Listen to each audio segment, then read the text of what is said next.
नमस्कार प्रिय दर्शकों, हाजिर हूँ। आपने अक्सर ज्योतिषियों के मुख से सुना होगा करतरी योग अथवा दोष। जब भी आप किसी भी दिग्ब्राह्मण से अपनी कुंडली का अध्ययन करवाओ तो वह आपकी कुंडली में, या जरूरी नहीं आपकी किसी की कुंडली में, आपने बार सुना होगा कि लग्न को पाप कर्तरी दोष लगा है अथवा लग्न में शुभ कर्तरी योग बना है। अब यह कर्तरी योग क्या होता है, किस प्रकार से फल देता है, अच्छा होता है कि बुरा, कैसे बनता है तथा यदि खराब है उसके उपाय क्या क्या है, आज बात करेंगे इस वीडियो में। सभी प्रकार से कर्तरी दोष को देखते हुए दर्शकों, सबसे पहले यह कर्तरी दोष है क्या, इसको समझिए। तो देखिए, यह दो प्रकार का होता है, एक शुभ कर्तरी योग, दूसरा पाप कर्तरी योग। कर्तरी, संस्कृत भाषा में कैंची को कर्तरी कहते हैं। यानी कैंची क्या काम करती है, किसी भी चीज को काटने का काम कैंची करती है। इसी प्रकार यदि लग्न में शुभ कर्तरी योग बने तो वह शुभ, यानी मान लीजिए लग्न पे कोई पाप दोष ग्रह बैठा है, पापी ग्रह बैठा है, किंतु शुभ कर्तरी योग बने, उस पाप ग्रह के फल को वह शुभ कर्तरी योग काट देता है।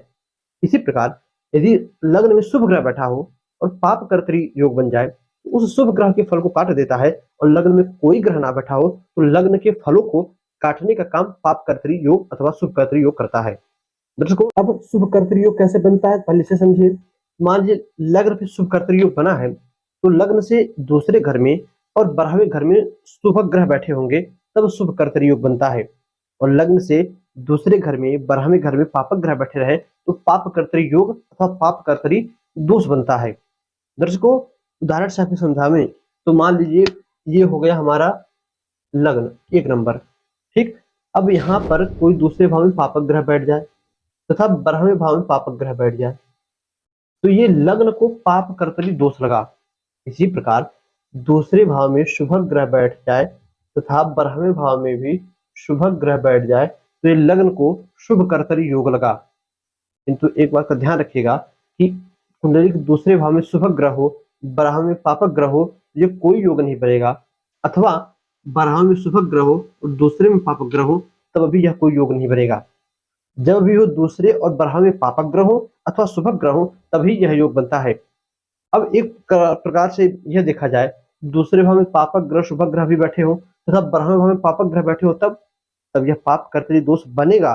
दोनों ओर, चाहे पापक ग्रह हो चाहे शुभ ग्रह हो, और दोनों भाव, मान लीजिए दोनों भाव में पापक ग्रह बैठे, दोनों में शुभ ग्रह बैठे, तब तो दोनों प्रकार से शुभ योग भी हो गया और अशुभ योग भी हो गया। इसमें बराबर का फल मिलेगा। तब यह डिपेंड करता है कि लग्न की क्या स्थिति है, लग्न कितना मजबूत है, लग्नेश कितना मजबूत है, उस अनुसार तब यह कुंडली फल देगी।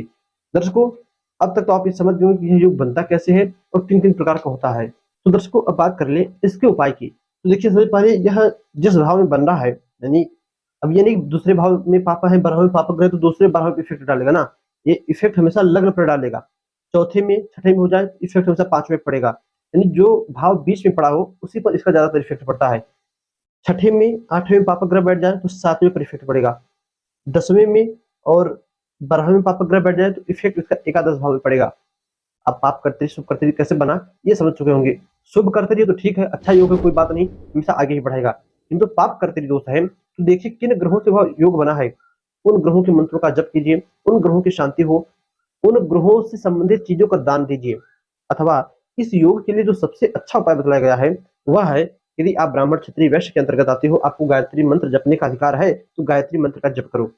किसी भी प्रकार का, चाहे लग्न कर्तरी हो, लग्न पाप कर्तरी हो, सुख पाप कर्तरी हो, विद्या पाप कर्तरी हो, जाया सप्तम भाव पाप कर्तरी में हो, किसी भी प्रकार से कोई भी भाव पाप कर्तरी में हो, गायत्री मंत्र के जप से वह पाप कर्तरी का दोष समाप्त हो जाएगा। दूसरी बात, फिर जो भगवान शंकर के एकादश रुद्र है हनुमान जी, उनकी भी आराधना से यह दोष समाप्त होता है। दर्शकों, जिस ग्रह से, जैसे यहाँ पर राहु बैठ जाए, शनि बैठ जाए, केतु बैठ जाए, शनि बैठ जाए, मंगल बैठ जाए, सूर्य बैठ जाए, इस प्रकार से जिस ग्रह से पाप कर्तरी बने उसके बीज मंत्रों का जप कीजिए। अथवा सभी को छोड़कर जो लग्नेश है, लग्नेश हो, जैसे लग्न पाप कर्तरी बना तो लग्नेश को अपने बलवान कीजिए। सुख भाव में बना तो सुख भाव में जिस ग्रह की राशि बनी है उसके मंत्रों का जप कीजिए, अपने उस भाव को मजबूत कीजिए। पाप कर्तरी दोष का फल ऑटोमेटिक अपने आप कम हो जाएगा और कुछ ज्यादा करने की जरूरत नहीं है। दोस्तों, उम्मीद करता हूँ इस दोष को और इस शुभ योग को, शुभ योग भी है दोष भी है, इसको अपने बकायदे और अच्छे समझे होगा।